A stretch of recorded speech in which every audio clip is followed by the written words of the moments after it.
Welcome into episode 1 of College Football Diamonds, a new series here on the channel where I take an in-depth look at some of the most classic games in college football history. We're kicking off the series by talking about one of my favorite games of all time, the 2010 season opener between Boise State and Virginia Tech at FedEx Field, Labor Day night. I love this game so much. Let's get right to it. First, we got to talk about each of these programs because on one side, you got Boise State, who used that incredible win over Oklahoma in the Fiesta Bowl 3 years prior to jumpstart their way into being a national contender. They had just won the Fiesta Bowl again, coming off an undefeated season. And then on the other side, you got Virginia Tech, who is one of the most steady high-end programs in the country at this point. Add all that up and you got a super hyped season opener between two top 10 teams, and one of them just happens to be your NCAA 07 small school dynasty with national championship hopes come to real life in Boise State. Should also be noted that this was technically a neutral site game, but yeah, it wasn't. Boise State, man, they weren't scared of shit. This is also one of the first games I can remember where the uniforms were a huge discussion point online. Everybody was talking about these. Both teams wore their Nike Pro Combat sets. The broadcast talked about them a bunch. And I know we're all used to everybody having 8 different alternates now, but back then this was a huge deal, and it really does play into the legacy of this game. We also had a top-tier quarterback battle, and I'll let y'all in on a little secret. One of these guys is my favorite non-Ohio State player of all time. The other one coordinates my favorite NFL team right now and decided to call this play. Finally, we got the big guns in the broadcast booth. Herbie's hair is looking peak early 2010s. Let's dive into this one. I love when you can tell what type of time a game is on right from the start. First play, Virginia Tech calls a flea flicker. They don't get it, but they do draw pass interference, so we're starting off crazy. And sure enough, on the very next play, they can't execute a basic snap. Boise State recovers it, and that's really what defines this game early on, are critical Virginia Tech mistakes, and Boise State just taking advantage of those. They get 3 points off of that one with a 44-yard field goal, but on the very next Virginia Tech drive, they make an even bigger mistake, and you know something's about to go down when I show you a punt. And folks, this is why you play your starters on special teams. No one bothers paying any attention to Boise receiver Austin Pettis off the edge. He blocks the punt, gives him the ball inside the 15-yard line, and when you make a play like that, you deserve a reward. And Pettis' is a touchdown. That's too easy. It's 10-0 Boise just like that. And I gotta say, there was a lot of talent in this game. Austin Pettis was the best player on the field that night. He makes another big play on Boise's next drive. 3rd and 8, goes over the middle and takes a huge hit from Virginia Tech safety Devon Morgan, who taunts him. And then, I don't know why this is so funny to me, he gets upset that Pettis gets up and hands him the ball. Both guys are probably getting 15 for that today, but that's just two guys being dudes. The drive gets backed up to a 3rd and 24 that Virginia Tech almost gives up off of a basic draw play, but they get off the field and force a punt. And you remember what I said about all of those early game Virginia Tech mistakes? Well, here's another one. DJ Coles gets called for running into the punter and gifts Boise State a first down. And not only that, but he also takes a separate personal foul penalty on the play. No, not for that, but for blindsiding a Boise blocker as the play is over. And Virginia Tech is just shooting themselves in the foot. You couldn't do that against this Boise team because they were going to make you pay. Little Wildcat here gets him inside the 10-yard line, and then maybe the nicest play of the game. Moore hits tight end Tommy Gallarda in the corner of the end zone, who pulls it in with one hand, a beautiful catch to make it 17-0. And this whole lead is really just built off of the back of all of these Virginia Tech mistakes. So as the second quarter starts, Virginia Tech really needs to get something going. They have -5 total yards at this point. That Tyrod Taylor scramble is their first down of the game. The next play, he completes his first pass of the game. And it's on this drive where they finally pick up a rhythm both through the air and on the ground. Ryan Williams gets 15 there. And then on a 2nd and 20, Taylor goes down the sideline, gets Virginia Tech inside the 1-yard line, and Williams finishes the drive off with just a physical run, runs over the safety there, and it's 17-7, and Virginia Tech finally has a little bit of a spark and they're back in this game. Problem is their special teams keeps f***ing it up for them. The ensuing kickoff goes out of bounds, gives Boise good field position, and it's just another mistake to add to the list that Boise takes advantage of. Ultimately, they have to settle for a field goal, which brings on Kyle Brotzman, who you may know and we'll talk about later. He has to kick this 47-yarder from the left hash, which the broadcast keeps bringing up that he wasn't able to do very well the season before, but he's got no problem here and makes it a 20-7 Boise lead built off of the back of all these Virginia Tech special teams miscues. And that compounds itself even further when later in the second quarter, Tech lines up for a 34-yard field goal and misses it. And this is just so shocking because if you remember anything about Virginia Tech from this era, it's that people never shut up about how good their special teams were. It'd be like today if a team with a rich history of defense like Ohio State just suddenly couldn't stop anyone. That would never happen, right? Anyway, they catch a break when Boise makes their first real big mistake of the game on this Doug Martin fumble. And if you had to show somebody the definition of what fumble luck looks like in one play, it's probably this one.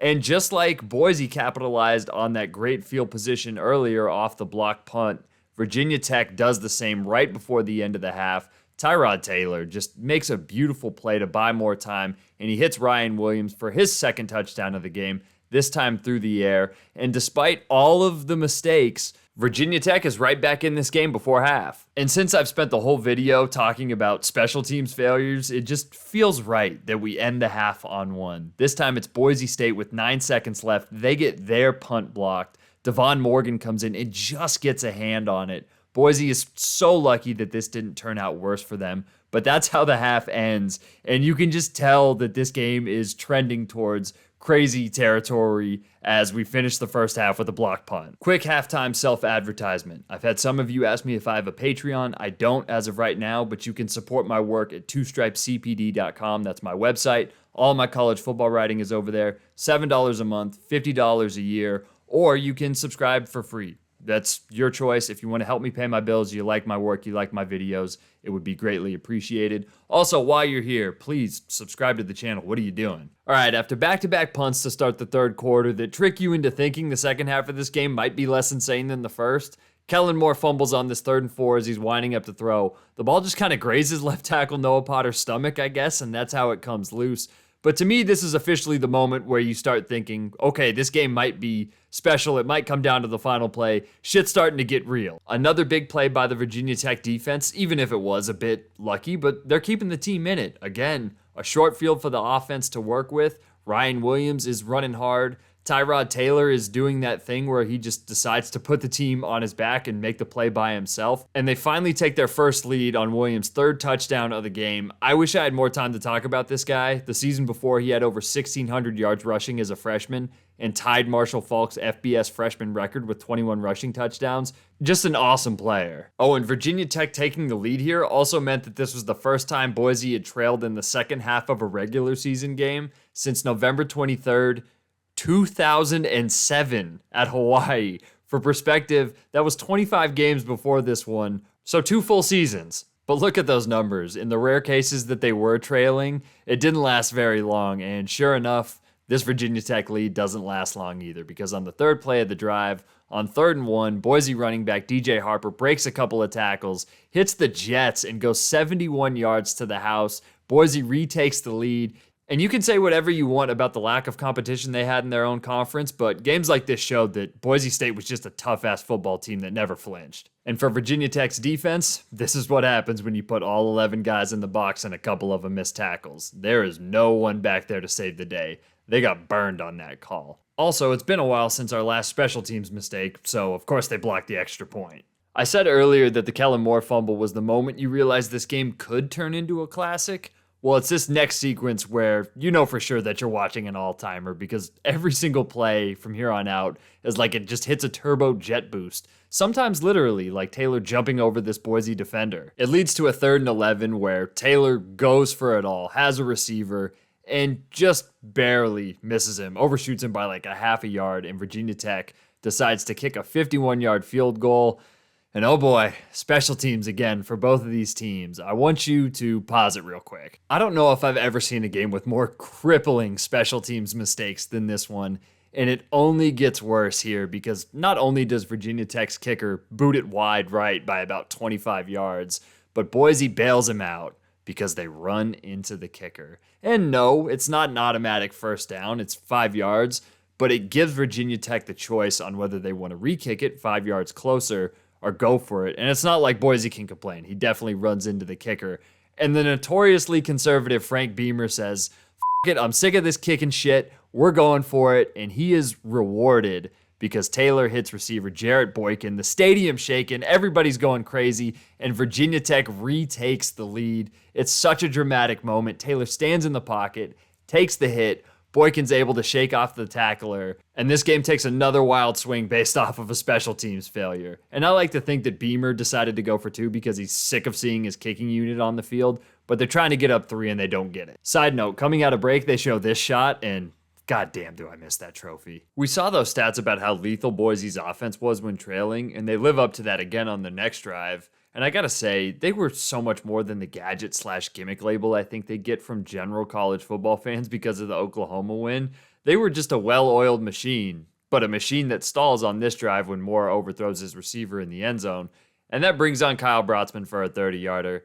And at this point, I just don't know what to say. Early in the game, it was Virginia Tech making the special teams mistakes. They survived those. And now it's Boise. Brotzman's left hash struggles from the season before pop up again, and yeah, it was a bad snap, but Pettis does an amazing job of getting the ball set. That's just a kick you gotta have. When games like this get into crunch time, you need your best players to make big plays, and that's exactly what Tyrod Taylor did all game, including this, which is the best individual effort of the whole game by anyone on either team. You can't see it there, but you'll see it on the replay.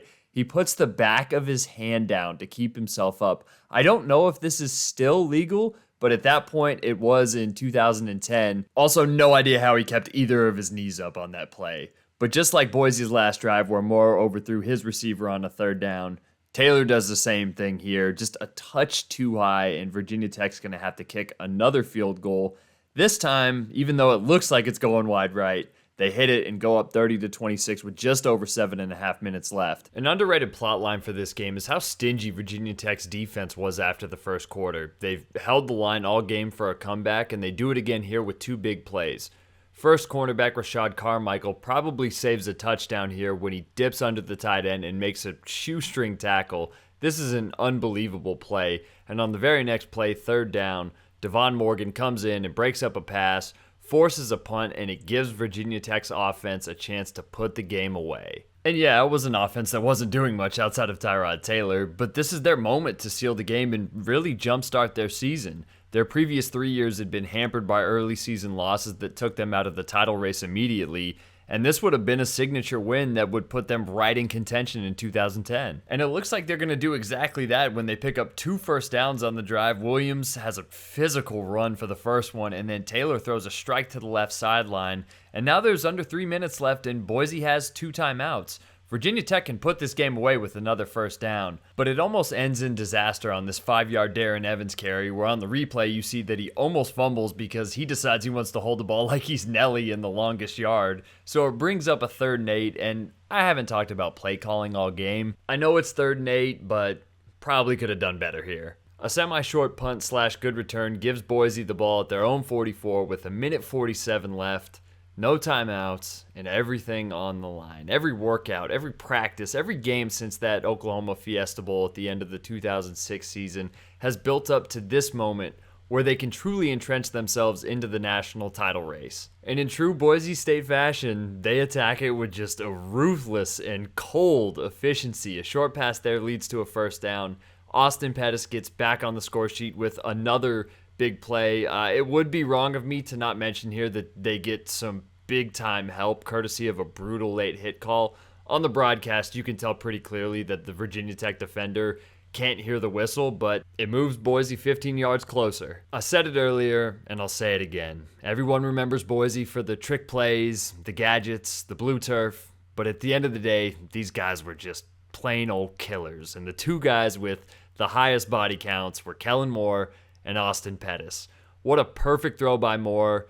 Pettis with the 6th catch of the game, 73 yards, 2 touchdowns. Also blocked that punt that led to the first touchdown. The crowd is stunned, and Boise's up 33-30. Plenty of time left, though. Virginia Tech has the ball at the 35-yard line, 2 timeouts. They can either tie this thing or win it with a couple of big plays, but this whole last sequence is just a perfect representation of what this game was, and that was when it was on the line, Boise State usually made the play, like right there, and Virginia Tech couldn't. On 2nd down, Taylor scrambling, try to find somebody. Great coverage down the field. Boise gets the sack, and on 3rd and 11, Taylor, I guess, just kind of misses a wide open dude here that would have put them close to field goal range. So it leaves them in 4th and 11, their last chance, and it's just, again, a very fitting and apt way for it to end because Taylor eludes pressure, takes a hit as he just throws a 55-yard dart down the sideline to Boykin, who, the broadcast, they're talking about whether it's PI or not, whether the defender pushed off, but, I mean, the ball hit him right in the hands. What more do you want from Tyrod Taylor, man? Can somebody make a play for this guy? That was the difference in this game. Virginia Tech just could not make the plays when it came down to it.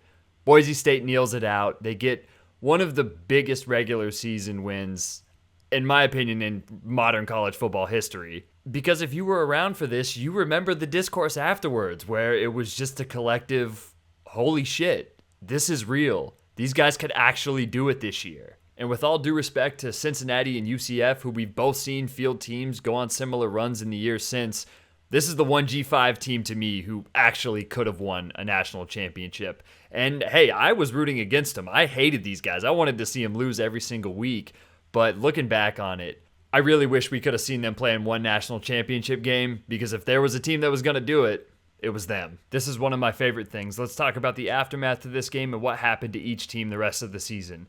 The very next week, Virginia Tech loses at home to James Madison in a huge upset. And funnily enough, they take another special teams penalty at the end of that game, which prevents them from getting the ball. And we saw the graphic earlier about their early season struggles in this era. Well, now you got a Virginia Tech team that started the season in the top 10. They're 0-2. But then somehow, some way, the whole thing gets flipped upside down because they catch an all-time heater and win their next 11 games. They win 10 of those games by double digits. Taylor wins ACC Player of the Year. This is the breakout season for running back / kick returner David Wilson. You see here, he has this crucial kickoff return for a touchdown against Georgia Tech that plays a big role in them winning the Coastal. They get to the ACC title where they just beat the brakes off of Florida State in this game. And after starting 0-2, everything looks lost. Virginia Tech wins the ACC. It's a pretty remarkable season given the way it started. It finishes with them playing Stanford in the Orange Bowl, where there's no other way to put this than just they took a swift ass kicking and lost 40-12. But the game's most notable for this play by Taylor. This is why he's one of my favorites of all time. One of what I think is the most underappreciated college football players of this era. And hey, there's a reason he's still going strong 12 years later. As for Boise, well, I think we all know how the movie ends, and we'll get to that in a second, but the lead up to it was pretty amazing. For the rest of the season, they basically run through everyone, and they look like they're on a collision course with, at the very least, a BCS game again, if not the national championship. Oregon and Auburn going undefeated messed that up. They wouldn't have gotten in, but we don't even get to see it play out because the dream dies in the second to last week of the regular season. Basically, the WAC Conference Championship game against a super strong Nevada team with Colin Kaepernick, one of the best and most wild games of all time, comes down to 1 second when Titus Young makes this miraculous catch. It looks like Boise's going to win and keep it going, but Brotzman boots it right, not even on the left hash, and then in overtime, he misses again. I'm not going to pile on him. He's taken enough over the last 12 years, but it's just a brutal way to go out. Nevada makes the field goal, wins the conference, and just like that, Boise's national title dreams are over. It also keeps them out of the BCS in general, so we're all forced to watch an 8-4 UConn team play in the Fiesta Bowl against Oklahoma, while Boise gets relegated to the Mako Bowl just because of bowl tie-ins and how the BCS worked and AQ bids and all of that good stuff that we all love. And predictably, Boise doesn't have any problem with Utah. They beat them. They win the Mako Bowl. They finish with 1 loss. And it's really just a story of what could have been. And a fun fact about the Mako Bowl, first time I can remember an athlete getting in trouble over a tweet. Probably the perfect place to wrap this video up. I hope you enjoyed episode 1 of College Football Diamonds. There was no other game I was going to start this series off with than this one. I'll never forget watching it live. I think it's a really important moment in modern college football history, and I hope that I did it justice. If you like this video, please consider subscribing to twostripescpd.com if you want to support my work. Even if you don't want to pay, any support is appreciated, and monetarily it helps me make these videos. At the very least, subscribe to the channel, leave a comment, let me know what you think. You can follow me on Twitter at Dubsco. Again, twostripescpd.com if you want to support my work. A lot of great stuff. coming there all off season and on the channel. But until then, I'm Colton Denning. This is College Football Diamonds, and I'll holler at you next time.